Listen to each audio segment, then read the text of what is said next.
Assalamualaikum warahmatullahi wabarakatuh. Pernah nggak sih Anda ngebayangin punya sebuah hubungan yang paling utama? Sebuah kedekatan yang super istimewa dengan sang pencipta alam semesta? Nah, pertanyaan ini adalah inti dari obrolan kita kali ini. Kita akan coba kupas tuntas, apa sih artinya menjadi sekutu Allah atau yang kita kenal sebagai wali Allah? Sebuah status yang ternyata jauh lebih bisa kita raih daripada yang mungkin kita kira selama ini. Jadi, siapa sebetulnya wali Allah itu? Apakah mereka itu sosok-sosok misterius yang punya kekuatan gaib? Jawabannya ternyata jauh lebih sederhana dan lebih indah dari itu.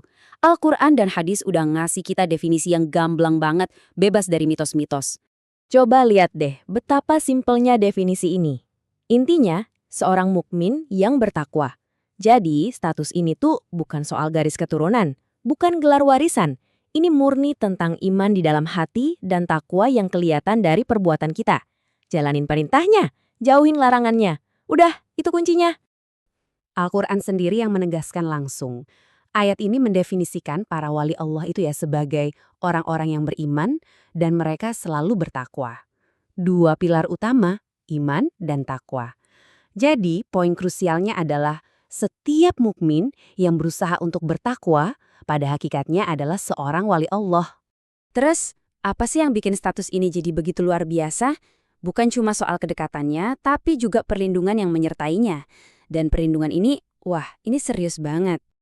Ini bukan kalimat biasa loh, ini adalah pernyataan langsung dari Allah dalam sebuah hadis qudsi. Bukan lagi sekedar ancaman, ini adalah sebuah deklarasi perang. Coba bayangkan, Allah sendiri yang mengumumkan perang pada siapapun yang berani memusuhi kekasihnya. Ini nunjukin betapa dalamnya cinta dan pembelaan Allah untuk para walinya. Pertanyaan berikutnya jelas gimana caranya kita bisa menapaki jalan ini? Gimana cara kita bisa dapat cinta dan perlindungan yang sehebat itu? Untungnya, hadis yang sama juga ngasih kita peta jalannya. Sebuah resep sederhana yang terdiri dari 2 langkah.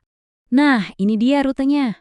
Kita mulai dari fondasi yang paling kokoh, yaitu semua hal yang sifatnya wajib dari Allah. Baru setelah itu, kita bangun di atasnya dengan amalan-amalan sunnah untuk meraih tingkat cinta yang lebih tinggi lagi. Oke, jadi gini bedanya. Amalan wajib itu ibarat pondasi rumah kita. Nggak bisa ditawar.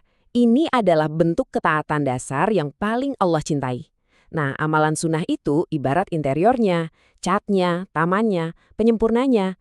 Inilah yang mengangkat kita dari sekedar hamba yang taat menjadi hamba yang meraih cinta khusus dari Allah. Lalu, apa yang terjadi saat seorang hamba berhasil meraih cinta istimewa ini? Hadisnya berlanjut dengan sebuah gambaran yang jujur, luar biasa indahnya.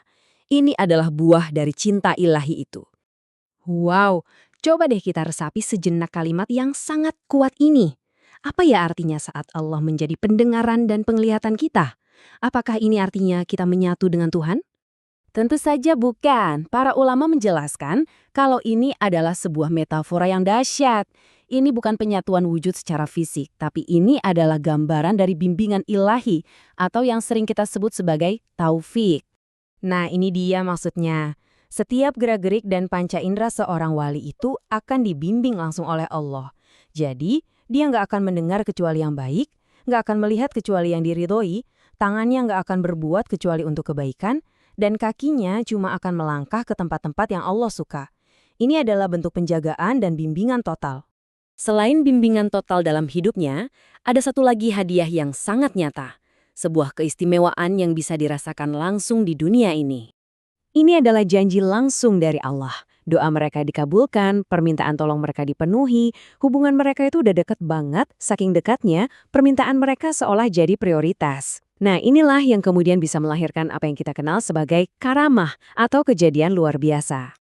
Biar lebih kebayang, yuk kita lihat satu kisah nyata dari salah seorang sahabat Nabi yang mulia, Anas bin Malik radhiyallahu anhu. Jadi, ada sebuah riwayat, tanah milik Anas bin Malik di kota Basrah itu pernah kena kekeringan hebat. Terus apa yang beliau lakukan? Sederhana sekali.